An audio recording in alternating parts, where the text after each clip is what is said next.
formidablement joué. Mais je réponds à ta question, non, pas vraiment. Non, en partie, mais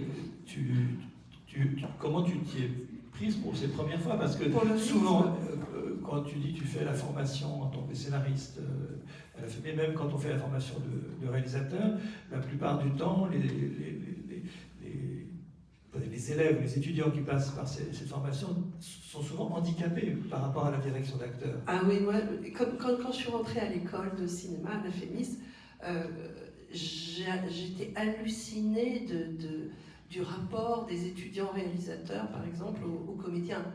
Mais j'étais hallucinée parce que j'avais pris ces petits cours de théâtre dont je me suis rendu compte des années et des années après les avoir pris, alors que j'ai arrêté d'une façon très brutale et plutôt malheureuse, parce que j'étais très blessée de ces remarques sur mon physique.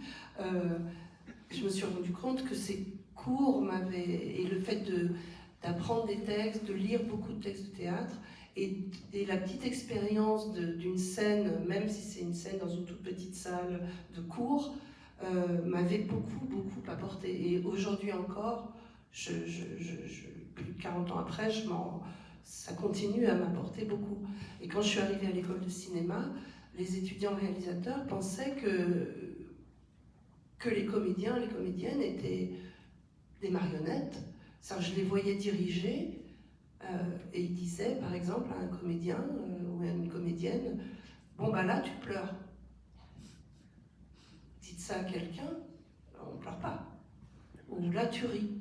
C'est-à-dire qu'ils anticipaient le résultat. Au lieu d'être ouverts à ce qu'un acteur peut leur proposer, ils pensaient il y avait cette idée que le metteur en scène est le grand patron, quoi.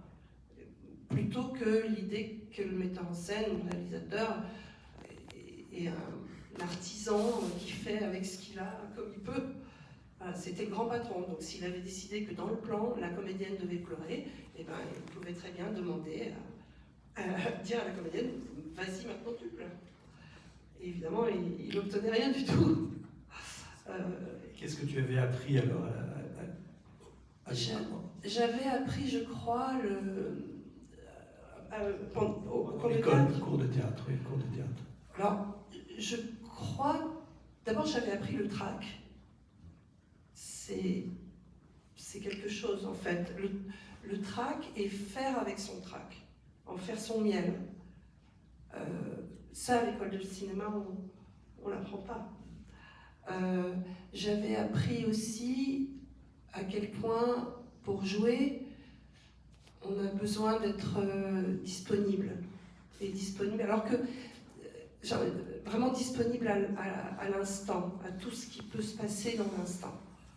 Et à l'époque, j'aurais pas su le formuler comme ça, mais c'était ça qui se passait. En fait, on travaille, on prépare, on apprend un texte, on réfléchit, on lit tout ce qu'on peut autour de l'auteur dont on a appris le texte, on essaye de suivre les indications du metteur en scène pendant les répétitions.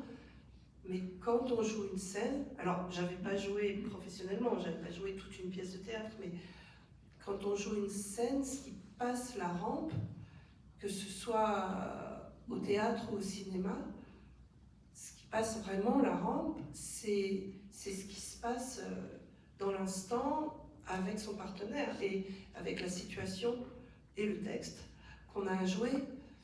Et pour ça, il faut être comme, je sais pas, se rendre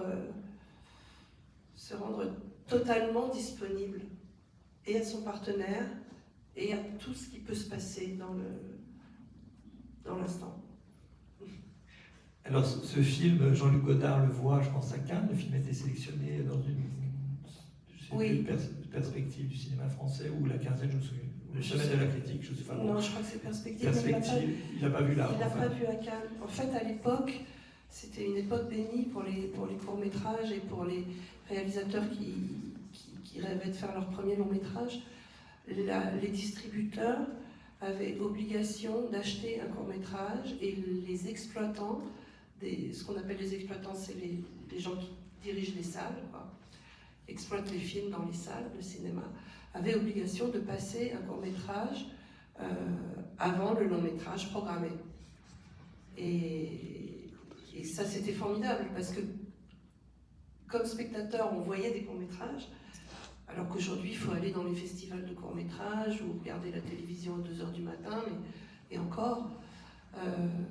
Voilà, donc mon court Dis-moi oui, dis-moi non avait été acheté par un distributeur, et il passait devant un film, un des premiers films, si ce n'est le premier film de Philippe Faucon, qui s'appelle L'Amour.